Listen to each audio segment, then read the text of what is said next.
Hello, I'm Sue Stockdale, and welcome to episode 139 of the Access to Inspiration podcast. Today I'm joined by Keith Sharpe, and our focus for today is how to become a better version of yourself.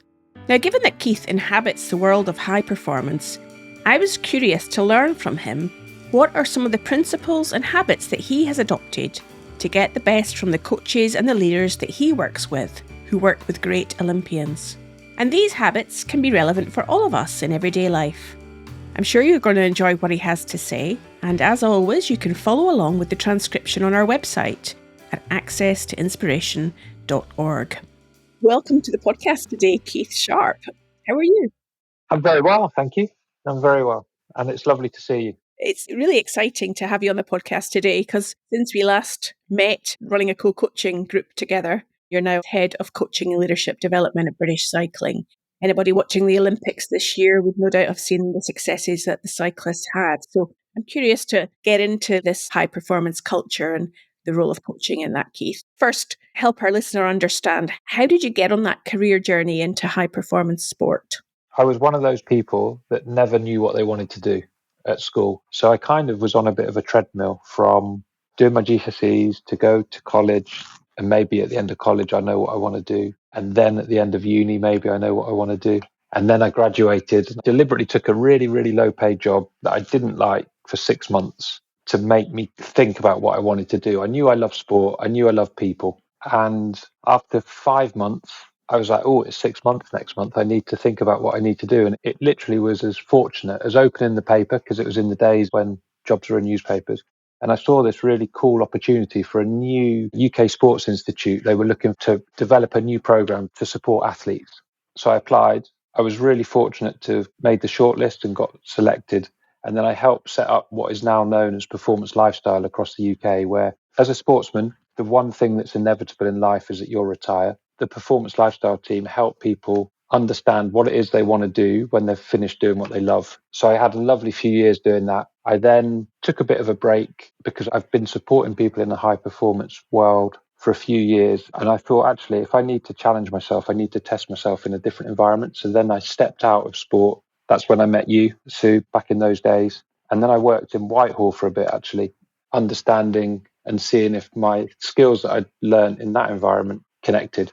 But I really missed the pull of sport. And it was around London 2012 that I got pulled back in, started to support a sport in isolation, and then opportunities started to open up. And I've worked in sport ever since.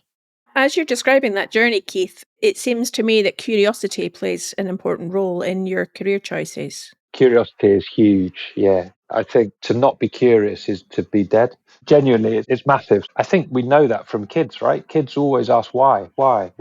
And I think the day that we stop asking that is quite a shame. Even when I think back to my first jobs, when my parents suggested I get a job, I love sport. I was competing every weekend as an athlete, and I really didn't want to do a job because it would be a distraction in my mind from doing what I loved. So I thought, what can I do that's going to be fun and enjoyable? And what am I curious to see how it all works? And I'm greedy as well. So I decided on working in McDonald's. And then I went into a series of other jobs that have always been just interesting and curious to me. And then I'm always looking at things that are making me curious. Most recently, I think it would be the writing on LinkedIn. I've started to post a lot more on LinkedIn, and I've deliberately tried to be more concise with how I write. And LinkedIn is the output platform for that practice. And what are you learning having taken that experiment and tried it out? Because I do like your posts because they are succinct and they always leave me with a thought in my mind that I take into the day. That's what I'm taking from it. But what are you taking from that experiment? So initially, I'm practicing being really concise with what I'm trying to say. How can I say what I want to say or convey my message in the best way with as fewer words as possible? I found a course that I went on back in January this year, and the facilitator suggested that the way to practice was to use LinkedIn. So when they said that, post, I think it was for 30 days straight was the challenge. I'd never used LinkedIn really, and it absolutely filled me with dread. What would people think? What would my community think? Will I have anything to write? Will people read it? Will people care? And so what I'm getting from it is I'm getting the practice, but I've also overcome the panic of wondering what people think and realizing that actually people are really valuing it. And some of the comments and how my audience has grown has been really lovely. And people have been really kind in the way that they've been interacting with me. So the learning for me is the things that often stop us are generally ourselves, aren't they? We worry so much about what might be and what might trip us up, but actually it's ourselves that trip us up the most. I'm certain, as a coach myself, that that principle holds true in the world of coaching as well, Keith. In your day job, how do you help those that you're working with to get out of their own way, to be able to perform at their best? I think I provide the environment, the space, the questions, and my big ears, which then unlock the ability for people to feel safe enough to go with what they want to do. So they try. And I think that's the biggest thing, isn't it? If people can fail safe and if people can try and they can identify options, lots of things are possible. So, what is your day job? I'm curious myself to understand what the head of coaching and leadership development does. So British Cycling's the national federation for cycling in this country. Within that federation, there's the Great Britain cycling team, which has had all the renowned success that you spoke about at the top. My role is head of coaching and leadership development for the Great Britain cycling team. I was primarily brought on board to coach the coaches, to help them grow and be better. We're pushing the athletes every day to be their better version of themselves. And it's fair that the coaches are also the better version of themselves every day. So that's what I was involved in initially. My role's extended to the broader team. So we've got about 100 people in the Great Britain cycling team, staff-wise. And my role is overseeing all of their progressions. So that sounds like an interesting and no doubt challenging activity. I wonder whether you also have to be a role model yourself. If you are encouraging others to be better, you're taking on that philosophy for yourself too. I think so. I think being a role model to me is really important, really important. And I think there's a lot of facets in my life that show that, whether it's through some leadership opportunities I had while I was at school, whether it's taking responsibility for the athletic club while I was at university, whether it's more recent in the things that I'm doing in my community or in my outside of work time. I think that role modeling of being vulnerable is really important in the workplace. I think we can't ask people to do things if we're not prepared to do them ourselves. One of my biggest bugbears is that as leaders and as senior leaders, we can often forget that we need to do as well as lead sometimes, and that leadership is the biggest voice. Thinking back to Curiosity, recently we brought the lovely Catherine Mannix into our workplace, and she's written a great book called Listen. And it was all about having tender conversations. And while we've adopted some of her principles, we've renamed the language that suit us. So we often have uncomfortable conversations or clunky conversations now. But if we can increase the level of conversation that people can have, then it's going to help us perform. And the reason I brought Catherine in was she was a palliative care doctor. So in her role as a doctor, she's able to give really unfortunate news to people at a time when they're probably most vulnerable. We can ask people to work a bit harder or hear the feedback that we've got for them or explain why they might be deselected. So I think there's learning everywhere, isn't there? That's the beauty of life. Yeah, and that type of conversation, the clunky conversation, as you named it in a business context, where I coach leaders in the business world, is the thing that many leaders shy away from, is the uncertainty. That's where the uncomfortableness often comes from. I think I've always had a thing, and I'm starting to describe it now as normalness isn't normal, because the more normality we can bring to the environments and workplaces and to human conversations, it's a win for everyone, isn't it? I think we can pretend work is this or high performance is this, but actually we all carry a story. There's always something in the wings that is tripping us up. My parents at the minute have reached the age where they've been fortunate. They've got old enough to get that diagnosis of various stuff that's going to be life limiting, but that then plays out for me and the support that I need to provide for them. Yeah, it's really interesting that we're all carrying a story, and to normalize that rather than to hide away from that is really important. Something that's really cool for us that I'm really proud of in a work situation is a little card that we've created, and it's got 3 words on, basically. I've borrowed the idea from what 3 words, and everyone in our team has got 3 words. So my words are playful, quiet, and fresh.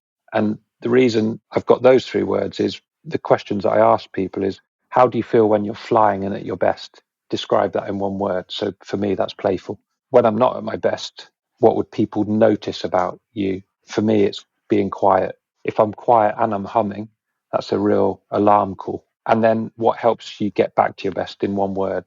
And that would be for me fresh. So that's fresh air from a run, a ride, a walk with someone, whatever it might be, but it's not being inside. And those three words have really helped shape relationships. They've also helped shape strategy. They've helped shape lots of stuff. Such a simple idea has helped create more normalness within the environment, which is awesome. I love that. And I'm sure our listener will be experimenting themselves in how they can take that philosophy into their life and their work too.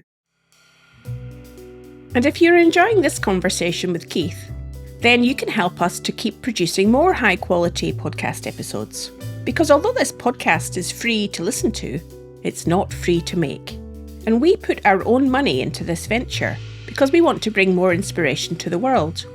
If you click on the Buy Me a Coffee link on the show notes, then you can do that. You can support us, and I can enjoy that coffee when producing other episodes, knowing that you have appreciated the interviews that we broadcast. Now back to Keith.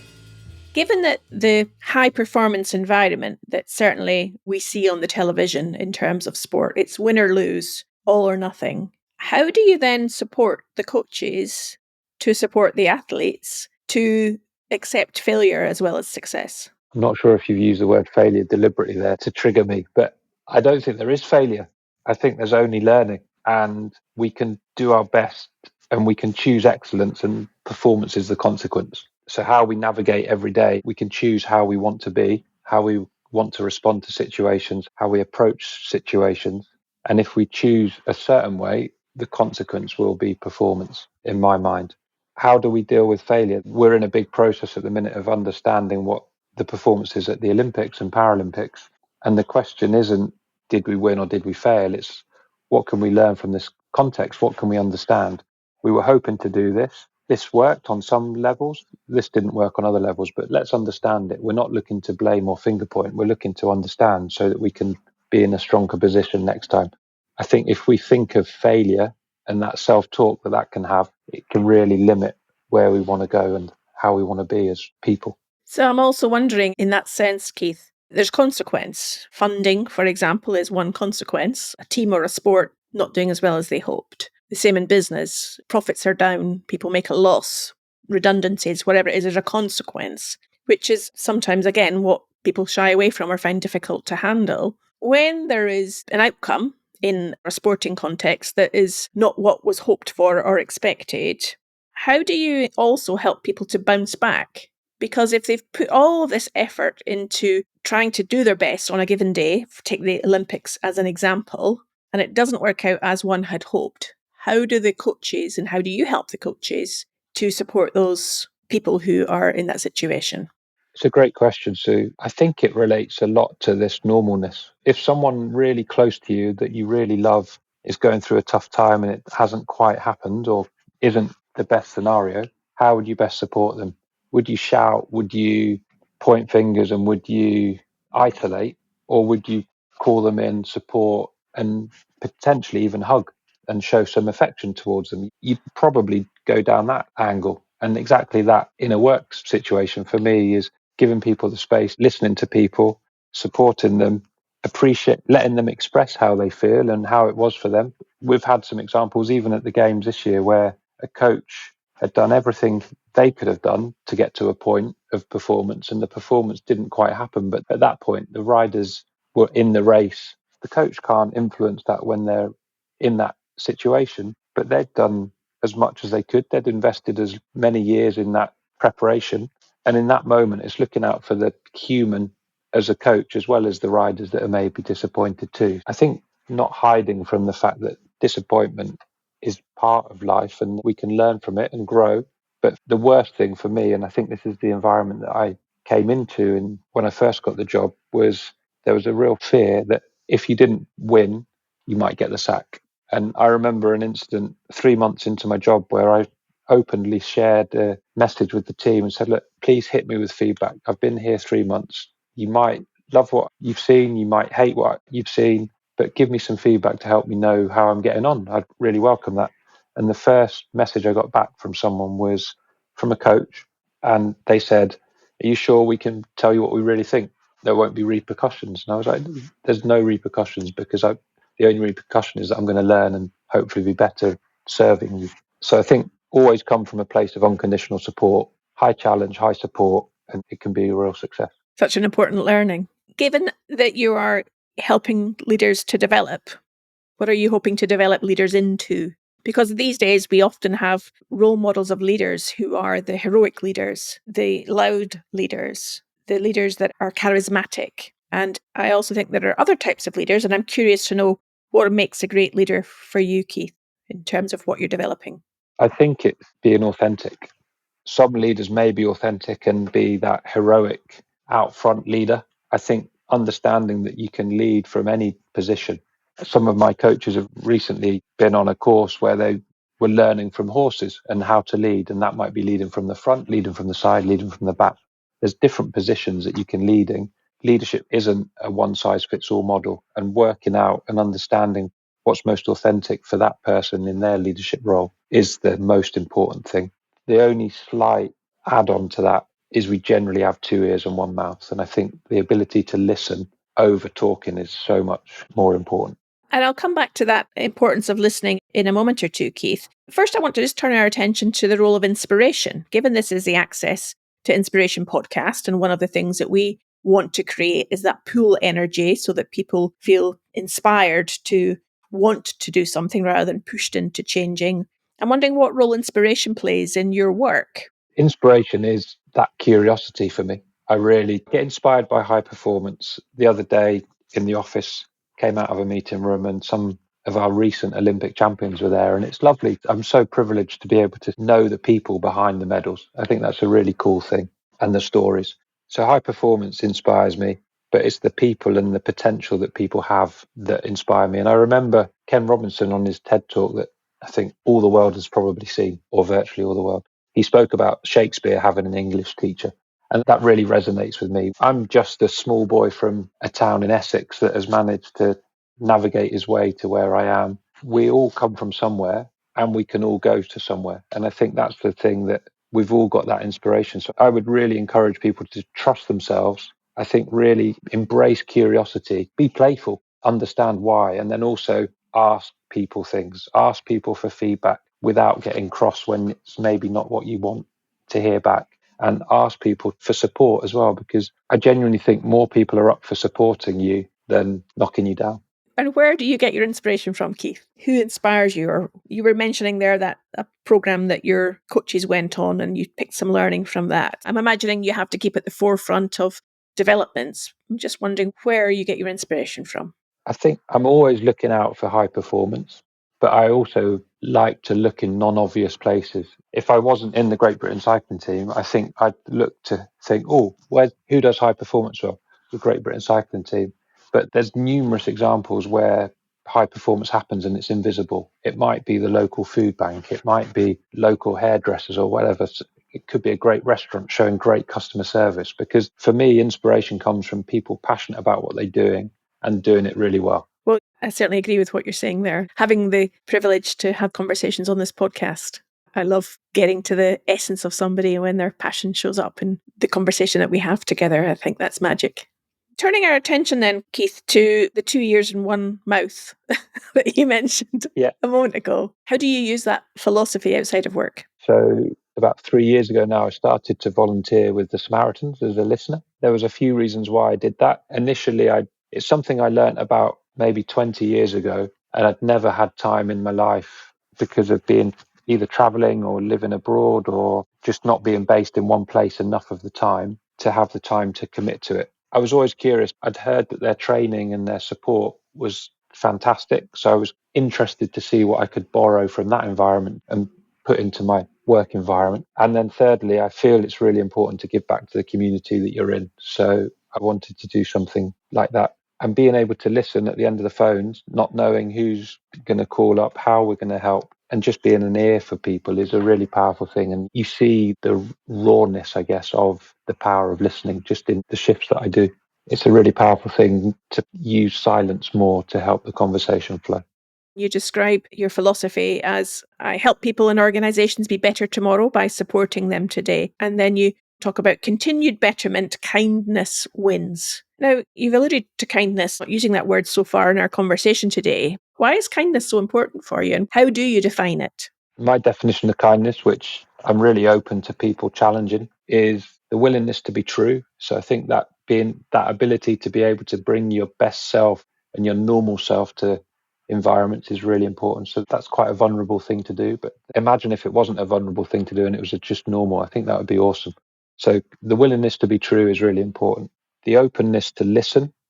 So rather than going into conversations, and this might be a senior leader in a work capacity, going in with thinking, I know the outcome that I want here, rather than actually going in and thinking, let's listen to what people have got to say. It's a really refreshing way to go into a meeting, not necessarily knowing where we might end up, but because of the power of listening. But listening to the feedback, you might notice something about me today that you think, actually, Keith, if you did this and this, that it would really elevate you and really help you. Brilliant. I'm really open to hearing that. And there was a lovely phrase that someone once told me around harvesting feedback. And I love that phrase, harvest the feedback, because then it allows more to grow. And that's a really cool thing. So the openness to listen, the courage to trust that people are with you and not against you is really important. And I think that comes through in kindness. And then that desire to learn and succeed together is a really important thing, because that power of community really helps go places rather than thinking. Imagine waking up in a world where everyone is against you and you trust no one. No one's being truthful. No one's listening. No one's trusting. No one wants you to succeed. What an environment to be in. Horrible. So the kindness piece is just a nice way of thinking about it. Kindness wins. Just circling back to something you mentioned earlier, on those 3 cards, you talked about playfulness, you being at your best, you're playful. How would people see that? What are some of the examples when you've been playful at work to encourage learning or just to be playful? I think bringing perspective into the moment. I'm not from a cycling background. I understand elite performance. Every day that I spend in cycling, I've been with the team now over 6 years. Every day I learn something more. But at the end of the day, it is just pedaling. And for track cycling, it's just pedaling round and round in circles. On one hand, it's so complicated that I will never fully understand it. On the other hand, it's pedaling round and round in circles, going quickly. So it's not taking myself too seriously that helps other people soften. I use humor, I think, to lighten the load sometimes. People might not think I'm funny, but I will use humor and playfulness as a way of helping people learn. If people can learn in environments or on courses where they can have playful exercises or thinking about things from a slightly different angle, then it's all the more beneficial. I think when people are at their best, they're having fun, aren't they, and enjoying, rather than, right, come into this course or this session today and here are the 10 things we need to learn and this is how we're going to do it. Right, pens down. It's not fun. Let's try and embrace and build together and enjoy.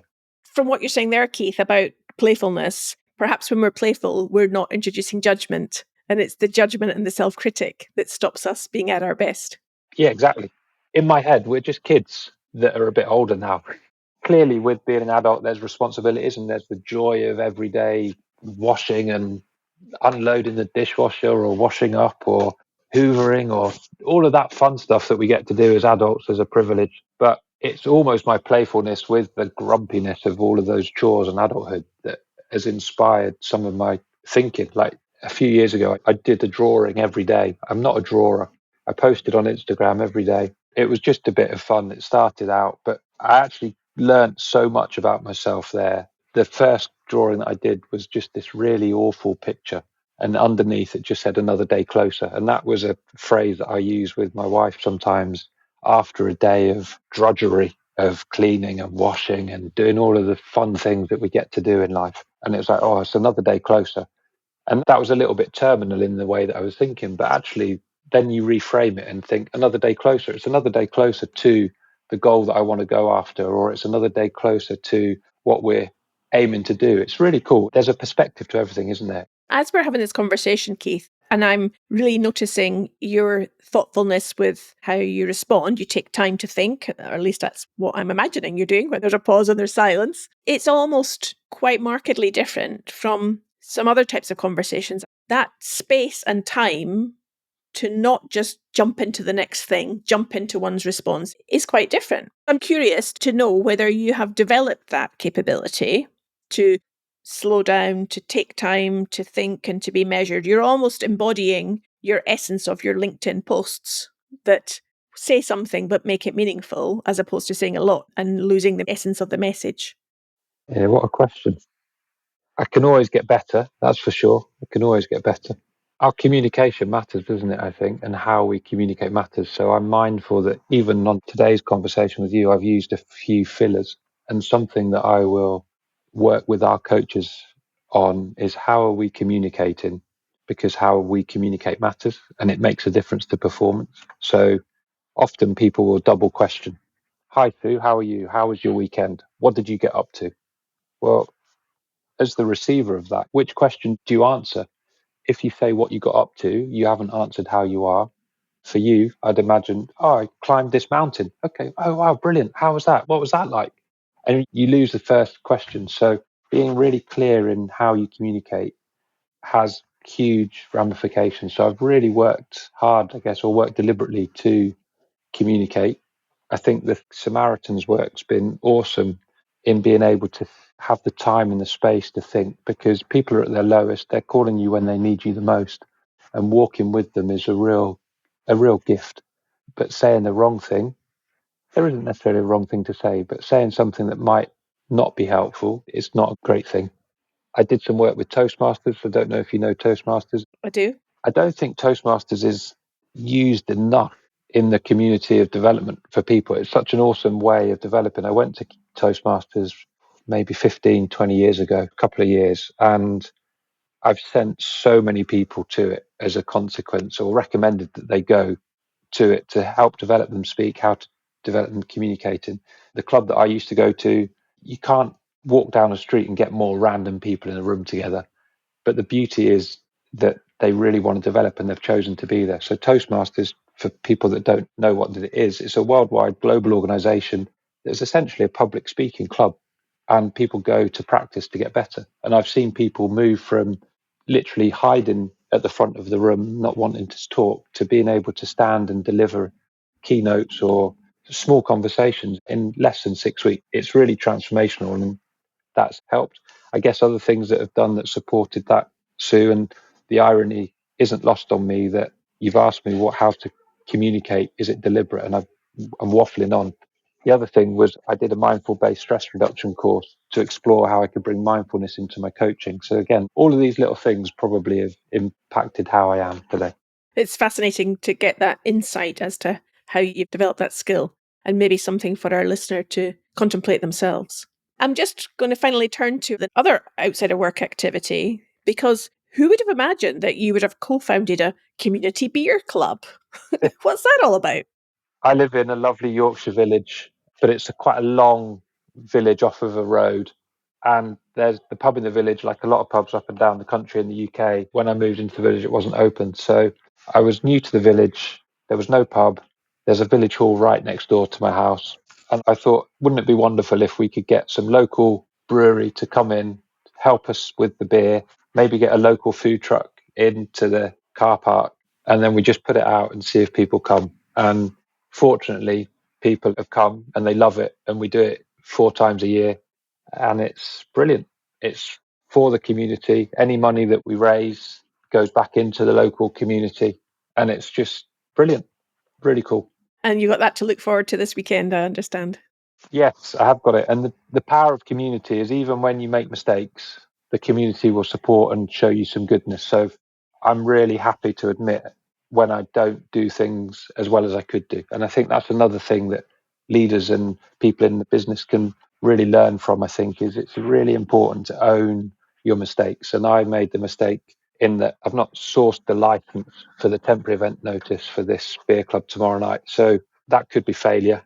Or it could be, actually, we've got a problem here. What's the options? How do we solve it? And one of the possibilities was I put a note out to some people in the community and said, look, if we can raise this much money by 12 o'clock today, we can push on and we'll have a free bar for everyone because our costs are covered and it's all good. If not, we can delay and we've got some other solutions. But fortunately, within 90 minutes of putting the call out, we've got the money that we need to do to.